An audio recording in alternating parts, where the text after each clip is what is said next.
Un mundo, 6 continentes, y dentro de ella, Sudamérica, lugar donde se encuentra y se almacena una inmensidad de recursos naturales. Desde el punto de vista lógico, todo individuo podría hacer la suposición de que debería ser sinónimo de desarrollo, pero la realidad no es así. No obstante, ¿a qué se debe este hecho? Conocer la respuesta es conocer nuestra realidad económica. El presente trabajo tiene por título La maldición de los recursos en América Latina, un análisis de la paradoja de la abundancia. Estas personas son aquellas que realizaron el trabajo de investigación, como se puede ver en esta primera diapositiva. Y mi persona, el universitario Josué Rivera Marca, de la gloriosa Facultad de Ciencias Económicas, Financieras y Administrativas de la Universidad Técnica de Oruro, Bolivia, tendré el privilegio de poder explicarles sobre este tema. Bien, los puntos a tratar en este caso van a ser el resumen, introducción, metodología, resultados, discusión, conclusión y referencias. Bien, vamos a empezar con lo que es el resumen. América Latina es una tierra fértil, pero con un avance algo distante con otros continentes como Europa o incluso Asia. No obstante, aún teniendo tantos recursos naturales, esta no se puede traducir en un desarrollo. En una época de auge repentinos, crisis, la investigación expone que la riqueza natural puede transformarse en un problema al asociarse con instituciones débiles. Los hallazgos sugieren que los países con estructuras institucionales débiles suelen enfrentar mayor nivel de desigualdad, asimismo inestabilidad económica y obstáculos al diversificar su producción. Bien, pasando al punto 2 sobre la introducción. Para poder conocer este tema, se ha formulado la siguiente cuestionante. ¿Por qué América del Sur, teniendo abundantes recursos naturales, no logra convertir esa riqueza en menor desigualdad y crecimiento sostenido? Para poder hallar la respuesta a esta cuestionante, se ha obtenido lo que es el objetivo general, el cual es comprender cómo se relacionan la dependencia de recursos naturales, la calidad institucional y la desigualdad económica en América Latina. Pero para llegar a esto, se debe de plantear objetivos específicos. Entre ellos, 1. Comparar la dependencia exportadora de Chile, Venezuela, Bolivia y Perú. 2. Evaluar cómo la calidad institucional influye en el desempeño económico de estos países. Y 3. Identificar tendencias de políticas públicas vinculadas a los ODS, específicamente en la ODS número 10. América del Sur es rica y diversa en recursos naturales. Esto debería traducirse en desarrollo, pero la abundancia convive con una profunda desigualdad.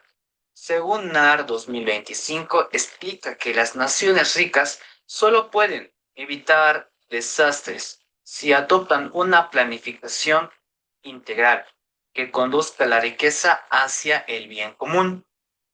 Por otra parte, Mambo 2022 afirma que la presencia de recursos naturales se asocia con grandes ingresos más bajos, cuando las instituciones son favorables a los opacadores.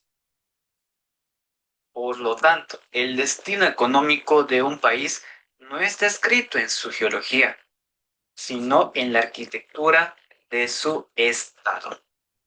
Por ello, para poder analizar más sobre esto, vamos a pasar al punto 3, metodología. La investigación planteada tiene una perspectiva cuantitativa con un diseño no experimental y comparativo. Según Sánchez y Murillo 2021, indican que la metodología comparativa se aplica para generalización empírica y para mostrar una verificación de las hipótesis.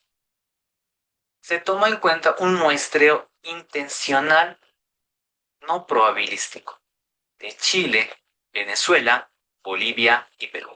El periodo de estudio comprende desde el 2000 al 2021, dado que se verá el grado de dependencia de los recursos después de la pandemia del COVID-19 y se van a plantear variables como la calidad institucional, la totalidad económica y el grado de dependencia de exportaciones de recursos del PIB de cada nación. Bien, para dar a conocer esto, vamos a plantear el punto 4, que son los resultados.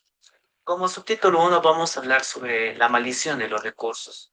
La región concentra una parte significativa de las reservas mundiales de recursos naturales, lo que resalta su potencial económico.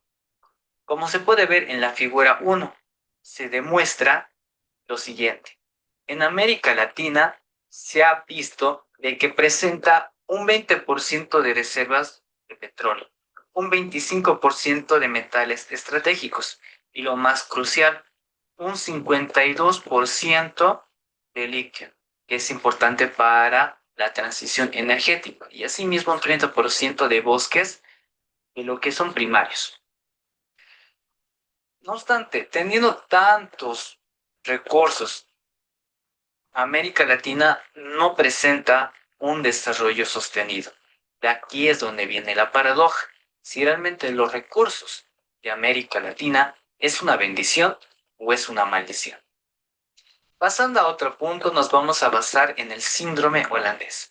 Primero, según Muradov 2023, explica que este síndrome ocurre cuando la bonanza de la exportación de un recurso no es sostenible a largo plazo, ya que destruye el tejido productivo del resto de la economía, volviéndola adicta al recurso. Es decir, suele asociarse con el descubrimiento de nuevas fuentes de recursos naturales.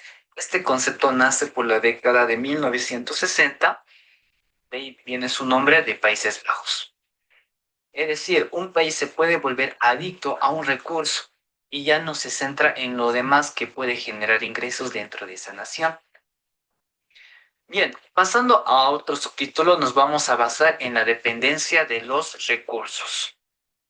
Como se puede ver en la figura 2, revela que la estructura exportadora de estos países se sostiene casi por completo de lo que es la extracción. Por ejemplo, Venezuela muestra una concentración muy extrema. Los combustibles fósiles dominan su totalidad, llegando hasta un 90%. Bolivia mantiene una composición marcada por minerales, biomasa que supera hasta un 70%. Y Perú y Chile, que sostienen fuertemente de sus minerales como el cobre. Perú, los minerales sostienen más del 70%. Y mientras que Chile, aunque más equilibrado, mantiene los minerales por encima del 60%. La dependencia estructural persiste como una sombra, ya que se puede exportar, pero dependen de los recursos.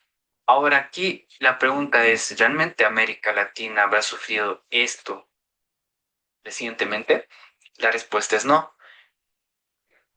Esto tiene indicios, o mejor dicho, antecedentes, desde hace mucho tiempo atrás, en época colonial, cuando países como España e Inglaterra trajeron aquí lo que se considera el sistema económico extractivista. Entonces, ahora, ¿qué es lo que podría ser? ¿Quién es el que tendría que realizar una buena administración para que sus recursos de esa nación puedan ser utilizables de una manera buena? Obviamente que el Estado.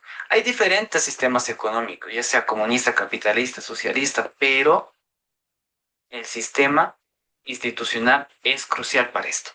En la tabla 1 se muestra la calidad de los países. Venezuela tiene el peor ranking, puesto 181, con una calidad institucional dependiente de un 95%. Bolivia, ubicada en el puesto 137 de ranking, mantiene entre un 40 y 50% de su actividad, pero tiene una alta desigualdad. según el coeficiente Gini 47. En otra parte, Chile destaca una mejor posición, puesto 34, y una dependencia moderada del 20% según el PIB de su nación. Mientras que por otra parte, Perú está en un puesto intermedio, pero asimismo depende de sus recursos de un 70%.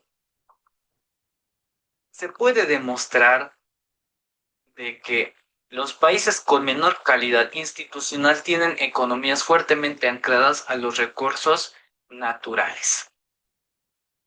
Entonces, se puede ver que hay una gran desigualdad.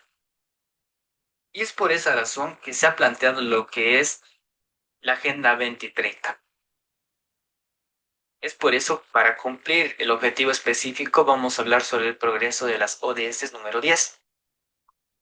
Bolivia tiene un 67.8% integrado a la ODS 10 en su plan patriótico para fomentar la inclusión económica en zonas rurales, con un aumento del 5,3% desde la gestión 2015, mientras que Venezuela tiene la puntuación más baja, con un 63.8%. Esto se complica debido a la debilidad institucional que tiene, con una disminución de menos 0,1% desde la gestión 2015. Por otra parte, Perú tiene una puntuación del 72.7%, buscando fortalecer lo que es la inclusión social. Tuvo un aumento del 8,7% desde la gestión 2015. Y por último, lo que es Chile, tiene la puntuación de progreso más alta, porque implementa reformas fiscales y de protección, con una puntuación del 78.1%, con un aumento del 5,9% desde la gestión 2015. Ahora, hablando de manera general, vamos a hablar sobre la discusión que se ha podido obtener de este trabajo. Se ha determinado que el factor crucial para la fortaleza institucional no es el recurso en sí mismo, ya que instituciones frágiles que tomen decisiones improvisadas, poca transparencia y mayor riesgo de corrupción, coincide con lo que dice García et al. 2025, generará lo que puede conllevar a ser el síndrome holandés. Por otro lado, el crecimiento económico no depende del recurso, sino de la capacidad interna y regulatoria en función de lo que dice Clavijo 2021. Y por otra parte, la desigualdad crece cuando la administración pública es débil. No importa cuánto entra, sino cómo se administra y se reparte, reflejado por Cheverry y Fernández 2024. Y por otra parte, la Agenda 2030 surge en respuesta a estas brechas de desigualdad en el ámbito económico, social, político, que influye en estas naciones. Es por esa razón que se ha llegado a una conclusión. Primero hablando sobre la hipótesis que nosotros hemos podido sacar. Los países con dependencia extractivista e instituciones débiles o intermedias son las más vulnerables a la maldición de los recursos. Aquellos con regulaciones fuertes, distribuciones claras, control público, logran contener los efectos negativos, lo que nosotros llamamos el síndrome económico latinoamericano. Por ende, la riqueza natural no enferma por sí sola, sino cuando las instituciones llegan a ser vulnerables. Por eso, falta identificar lo que se consideran los anticuerpos institucionales más efectivos. Para ello, debemos cuestionarnos: ¿será la planificación estatal, la regulación ambiental, la participación ciudadana, la autonomía técnica del Estado? Este vacío empírico deja un camino fértil para futuras investigaciones que permitan comprender con mayor exactitud esta paradoja latinoamericana. Porque al final, la verdadera abundancia no está bajo la tierra, sino en cómo se gobierna desde arriba. Asimismo, vamos a mostrar más adelante lo que es las referencias que hemos podido usar en este trabajo académico y la autorización de nuestro licenciado. Muchas gracias por su atención.